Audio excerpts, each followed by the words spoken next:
I'm out here enjoying the birds and the trees and the sunshine and the trails behind my son's school. I'm so blessed that he goes to a school with this little patch of woods. And every once in a while I drive him to school and take a walk back here. And I think that these woods carry an extra charge. I think there's something about this part of the state of New York State, Western New York, but it's the south towns of Buffalo. But also something about back here, because the kids for, over 2 decades have been hiking back here, and these woods have that joy that the kids bring here. You can feel the vibration here is really, really high, and I know it's high in most patches of woods that I spend time in, because I can feel that, it's like a brevity. But I just felt inspired to talk about vibration because I had been posed the question by a friend recently. He asked about food and different things carrying different vibrational signatures, like levels. And this is something that I've looked into quite a bit, especially because I'm into essential oils, and different essential oils hold a different level of vibrational signature that could be measured. And so I have read that some foods, like canned foods, have like a really low vibration. Coffee lowers somebody's vibration by, huge percentage, just touching the coffee. Isn't that beautiful?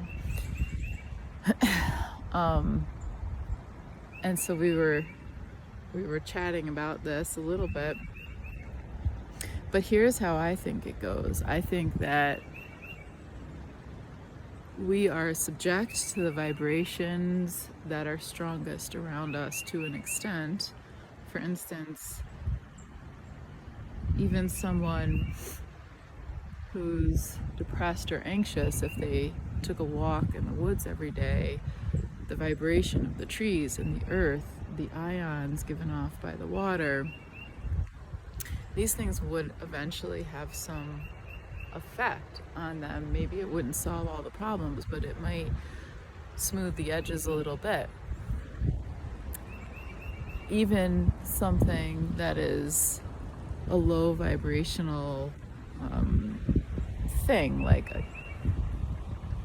can of pale green peas or something like that, might be able to be eaten with a light heart, and it would quell that. I bless my coffee when I drink it. I bless the water, I thank it. I bless the beans, I thank them. So even though I've heard that coffee lowers the vibration of the drinker, I asked the question of, well, what coffee was that measured with? Was that organic coffee or some cheap coffee? Was it grown in good soil? Was it, were the workers paid well and more contented perhaps? What are the other factors being taken into consideration?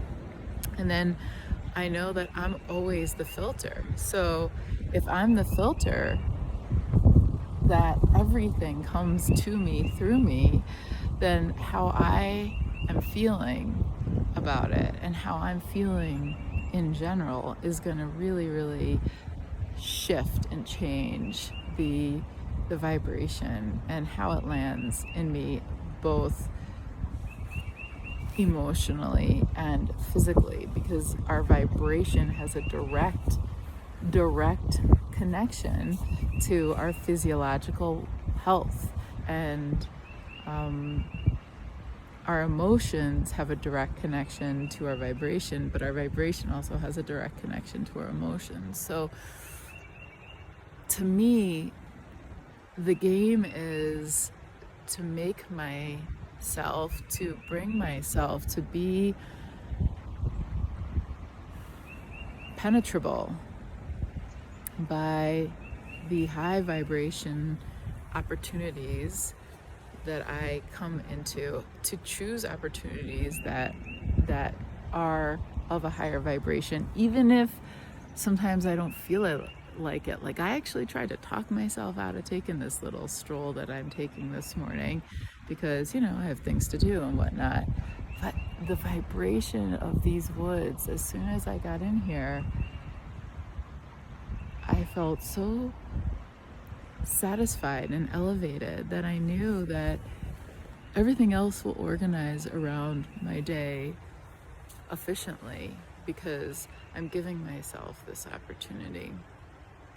And I'm being penetrable to the vibration of the elements. I'm gonna sit by the creek and eat my breakfast. I'll probably find a spot to actually touch the water. I will, yes, I will touch and hug some trees. I will do that because I want to give them my attention and I want to share their vibration. They're not going to lower their vibration from me, but I can give them my love and I can partake of their vibration. So the idea is make good choices, but also whatever you choose with a happy heart if you can. And if you can't choose it with a happy heart, can you find something to be grateful for? Can you find some way to move up the vibrational ladder? And gratitude is, ace number one. We almost always have something to be grateful for. And I think about people who are going through tragedy and I wonder, would this piece of advice to find something to be grateful for help? And God, I hope I never have to put that to test. And I know a lot of people who have had to put that to test. I hope I'm not one of them. My son is not one of them. But I have to think that the salve, the balm that gratitude is, could help any situation, anyone in any situation. And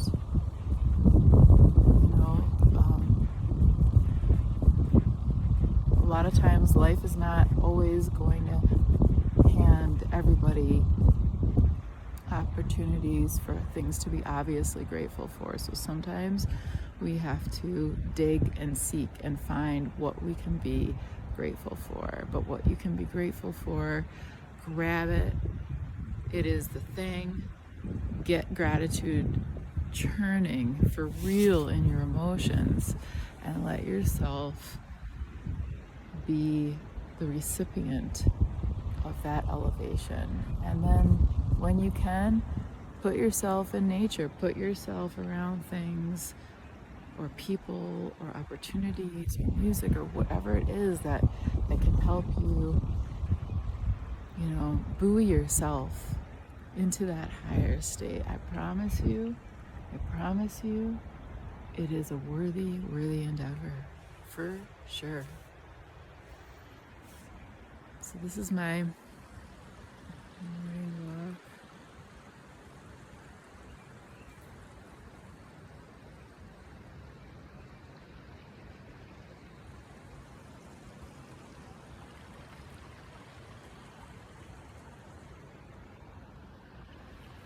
Have a great day.